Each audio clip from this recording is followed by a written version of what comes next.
Uh, Probably, and maybe more, because we are going to invest in the UK. Have you been able to assure the British government that you'll be investing much of the money we pay you for your oil in British industry?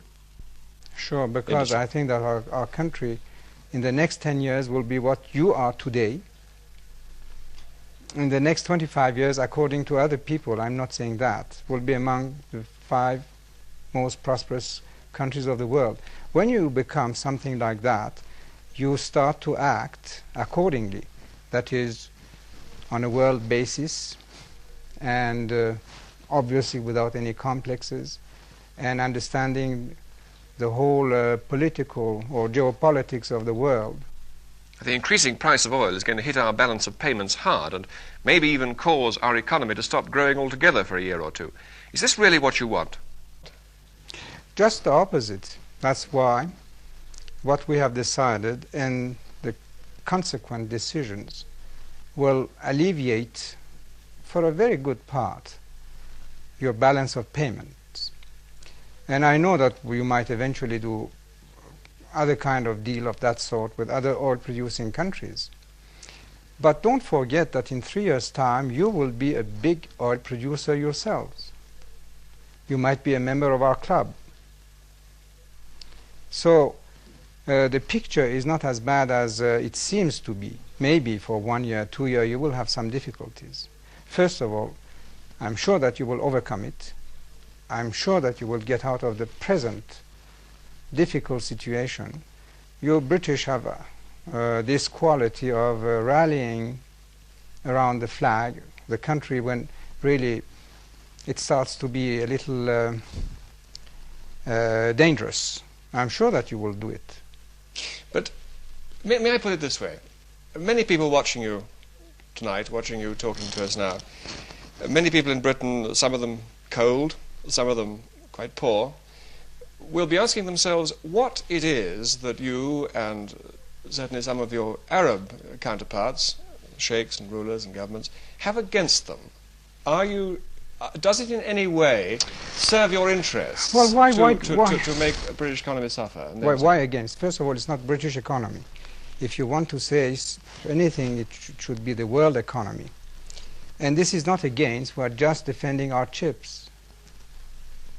Because for such a long time we have just been, exploited, I can't say that.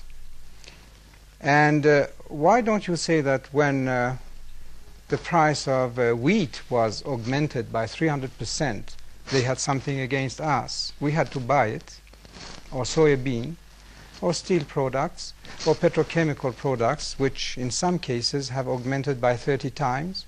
So did you have anything against us when you augmented those prices?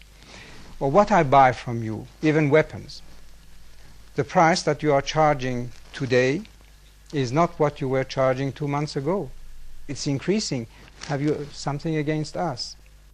Have you anything in principle against the system in Britain and other Western countries? Not really against, but I must tell you my opinion. If you continue this way, a permissive, undisciplined society, you are going to blow up. And in matter of fact... How do you mean blow up? I'm not quite clear what you mean by that. Well, you will go bankrupt. You work not enough. You try to get too much money for the little work that you are putting up. And this cannot continue. It can continue for a few months, maybe 1 or 2 years, but not forever. You're not going to help us not to go bankrupt if you put the price of oil in. I won't be a good friend of yours if I did help you being not aware of the seriousness of the situation. Do you then see oil as in some way a weapon that can correct us and our system? Not really. But I was trying to defend my own interests. But I think at the same time it is serving this cause to maybe have the effect of a shock on you, and to realize and wipe your eyes and see that, well, to face the future you will have to change your ways. How particularly would you like us to change? Discipline, more work. Do you see any conflict between the social and economic demands of your people? About 50% of them can't read or write yet. And the amount you spend on weapons? No, because we couldn't spend more either on illiteracy or other social things, because first of all we wouldn't have the teachers, and then for instance over hospitals we wouldn't have the doctors, the trained nurses, and it could create inflation too.